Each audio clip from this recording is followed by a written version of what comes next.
Սիրելի գործընկերներ, ես գիտեմ ձեր սրտերում ինչ կա, բայց նաև խնայեք մեր հեռուստադիտողներին, որքան կարող եք, խնդրեմ։ Շնորհակալություն։ Շնորհակալություն, հարգելի գործընկերներ։ Ես իմ ելույթը ինչքան էլ զարմանալի է, պետք է սկսեմ քիչ առաջ Facebook-ում Նարեկ Գալստյան անունով օգտատիրոջ կողմից արված մի գրառմամբ, Նարեկ Գալստյանը լրագրող է, ռուսական պետական պաշտոնական 10 գործակալության հայաստանյան թղթակիցներ, եթե չեմ սխալվում, որը արել է հետևյալ գրառումը Facebook-ում։ Մի ժամ առաջ։ Ես կրկին անկեղծորեն ցանկանում եմ, որ Հայաստանում քաղաքական փոփոխություններից հետո ԿՊԱ-կան մի քանի падգամավորներ, չունենալով ԱԱԾ, ՊՊՑ ու ոստիկանության մշտական պաշտպանությունը, շարունակեին մնալ նույնքան համարձակ ու խիզախ։ Ավելին, վստահ եմ, որ այդպես էլ մնալու են ու շարունակելու են իրենց պահել նույն ձևով հեգնում է, էլի։ Իրականում քողարկված սպառնում է։ Շատերը չեն հիշի Նարեկ Գալստյանին հին բարի ժամանակներից։ Ես հիշեցնեմ, որ Նարեկ Գալստյանը մի ժամանակ, երբ մենք երիտասարդ էինք,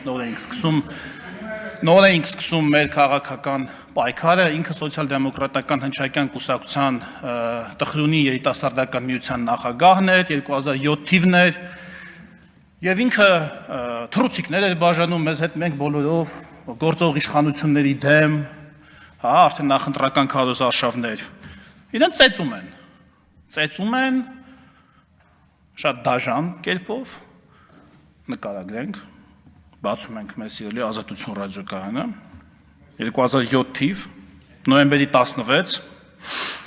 Սոցիալ-դեմոկրատական հնչակյան կուսակցության ատենապետ Լյուդմիլա Սարգսյանի համոզմամբ կուսակցության Սարգիս Տխրունի ուսանողական միության նախագահ Նարեկ Գալստյանին դաժան ծեծի ենթարկելու հրահանգը տրված է եղել իշխանական վերին օղակներից։ 3 առավոտյան Գալստյանին ծեծի են ենթարկել անհայտ անձինք, ինչի հետևանքով Գալստյանը տեղափոխվել էր Սուրբ Գրիգոր Լուսավորիչ բժշկական կենտրոնի վերակենդանացման բաժանմունք։ Սա Նարեկը թող հիշի մի հատ, այս պահը էլի, մի հատ հասկանանք, էլի ընդհանրապես այս ծուր հայելիների թագավորություն ենք ընկել, թե ինչ։ Շարունակենք։ Ուրբաթ օրը լրագրողի հետ հանդիպմանը Լյուդմիլա Սարգսյանը ասաց նաև, որ կապ է տեսնում երեկվա բռնության եւ նոյեմբերի 13-ին Նարեկ Գալստյանին եւ ուսանողական միության եւս մեկ անդամի թռուցիկներ փակցնելու համար ոստիկանություն բերման ենթարկելու միջև։ Մի հատ էլ այնտեղ է միջադեպ եղել։ Սարգսյանը այսօր հայտարարեց, որ նոյեմբերի 13-ին Նարեկ Գալստյանին եւ Էդմոն Մակարյանին ոստիկանությունում ծեծի են ենթարկել ոստիկանության Երևանի վարչության պետն ու կենտրոնի ոստիկանապետը։ Ոստիկանություն էլ կար, ԱԱԾ էլ կար, ՊՊՑ էլ կար, ամեն ինչ կար, բայց ֆունկցիան այլ էր։ Ճակերտները բաց, ծեծի են ենթարկել, ստորացման են ենթարկել։ Հեղինակները եղել են ոստիկանության Երևանի վարչության պետ գեներալ-մայոր Ներսես Նազարյանը, սա մեջբերում է Լյուդմիլա Սարգսյանի խոսքից։ Նազարյանը, որը անձամբ ծեծել է տղաներին, եւ կենտրոնի ոստիկանապետ Մեհրաբյանը։ Ասաց Սարգսյանը շարունակելով. մենք չենք մտածում, որ պետք է հնչեցնել այս անունները, սակայն այսօր այդ մասին լռել ուղղակի հանցագործություն է։ Եթե գեներալ-մայորը կարող է իրեն թույլ տալ 19-20 տարեկան հայ երիտասարդի ծեծի ենթարկել եւ թռուցիկը անգամ փորձել բերանը մտցնել, պիտի ուտես ու բազմակետ։ Հա, ես էլ արդեն շփոթվեցի։ 19-ից 20 տարեկան հայ երիտասարդին ծեծի ենթարկել եւ թռուցիկը անգամ փորձել են բերանը մտցնել բութ, պիտի ուտես, բազմակետ, ճակերտները փակ։ Ազատություն ռադիոկայանի հաղորդմամբ։ Ես այս վերջին ծեծը Նարեկի նկատմամբ կիրառված կապում եմ նույն անմարդկանց անունների հետ, որոնք 2 օր հետո կատարեցին այդ հանցագործությունը, մտածելով, որ դրանով մեզ ահաբեկում են, նրանք այդ նույն ձևով փորձեցին երիտասարդությանը ահաբեկել, ասաց Լյուդմիլա Սարգսյանը։ Ես չեմ կարծում, որ դա կոնկրետ ոստիկանությունն է, հիմա ոստիկանությունը առանց վերևից ուղղորդվելու ոչ մի քայլ չի անում։ Դա կապում եմ անմիջական ամենավերևների հետ, այսինքն հրահանգով, քաղաքական։ Սրանի պատասխան կհիշեք Հյուսիսային պողոտայում շենք բացելու ժամանակ, հետո ճեպազույցի ժամանակ հարց են տալիս Ռոբերտ Քոչյանին, ով ինչքան հիշում եմ մոտավորապես այդ ժամանակ մամուլում շատ էր քննարկվում, ասում է ով այդ երիտասարդը չեմ էլ ճանաչում կամ ընդհանրապես ում է պետք իրան ծեծել, այս ոչի մի բան, ու այն ժամանակվա մամուլի արխիվը եթե նայեք, մեկնաբանություններն են, որ դե ում է պետք, այսինքն ծեծելու կարիք չկա, էլի, տենց, նես չի որ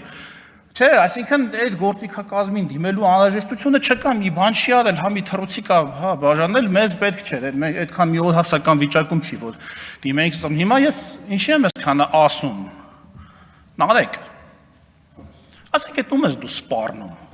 Նարեկ Գալստյան։ Այս ժամանակներն ես կարոտել։ Ուզում ես հետ գան այս ժամանակները, թե հիմա որ այսպես բաներ չկան, որ ամբախ-զամբախ դուրս տալու համար թռուցիկը մարդու բերանը չեն կողում։ Ասենք այտենց ոգևորվել ես, հա ոգևորվել ես, թե բա ոնց են քայլելու առանց, հիմա էլ առանց ԱՑ-ի, առանց ՊՊՑ-ի ինչ է, բան ունես ասելու, խոստանում եմ, ոչ ԱՑ, ոչ ՊՊՑ, որտեղ տես թուղթ կա, որտեղ կարամ ստորագրեմ, ընթացակարգով, չգիտեմ, թե այսինքն դու ինչով ես սպառնում, դու սպառնում ես մի որևէ օրինական առերեսմամբ, թե որևէ անօրինական առերեսմամբ, եթե ինչ-որ օրինական առերեսում ես ուզում, մի որևէ մեկի հետ պատգամավորից, խնդրեմ, ինչ պրոբլեմ, ոստիկանություն լինի, չլինի, եթե անօրինական առերեսում ես ուզում, ապա հանկարծ նրանից է, պատգամավոր չի, քաղաքացի է,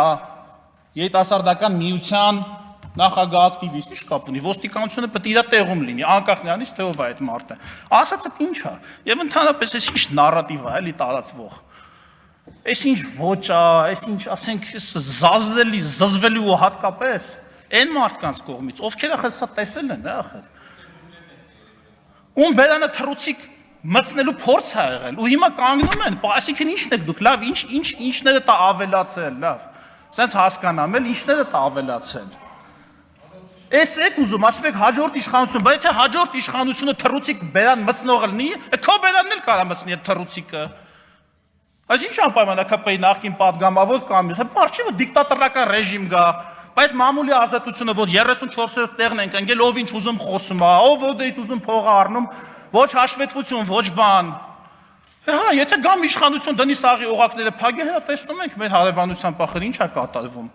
Էլ ծորակ չմնաց ոչ փագեն, առանց մի բանի, առանց վերին օղակների քաղաքական թույլտվության մի տառ անգամ չեն կարող գրել մեր հարևան շատ եւ ոչ հարևան շատ, ինչպես պարզվեց արդեն շատ երկրներում արդեն։ Լավ ի՞նչ է ձեր ուզած, ես ուզում եմ հասկանամ, էլ ինչ եք ուզում։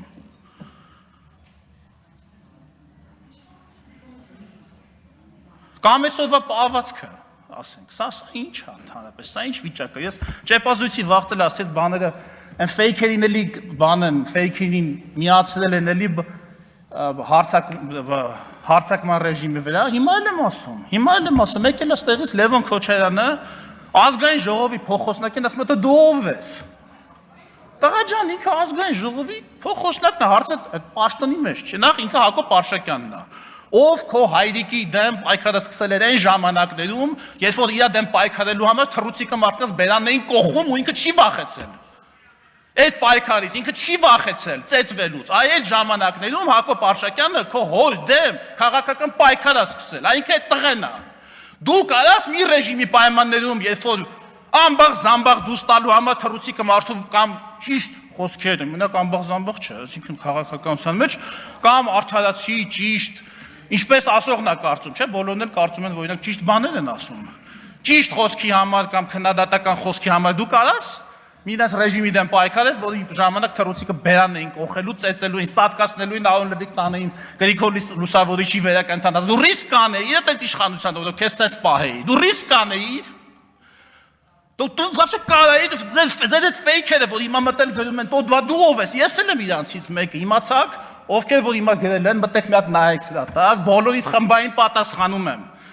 Ես էլ եմ այդ մարդը, ով 2007 թվականին Երբ Ռոբերտ Քոչարյանի դեմ պայքարելու համար թռուցիկը մարդու բերանն էին կողում, այդ ժամանակ իր դեմ ելել եմ պայքարի, չունենալով ես մենք չենք ունեցել, հա, կներեք, մենք չենք ունեցել կենտրոնում 3 բնակարան, հիմա էլ չունեմ, հա, չունենալով, հա, հիմա էլ չունեմ, որտև այդ 3 բնակարանի համար չի եղել այդ պայքարը նրա համար է եղել, Նարեկ Գալստյան, որ կարծիք միտք արտահայտելու համար թռուցիկը մարդու բերանը չկողեն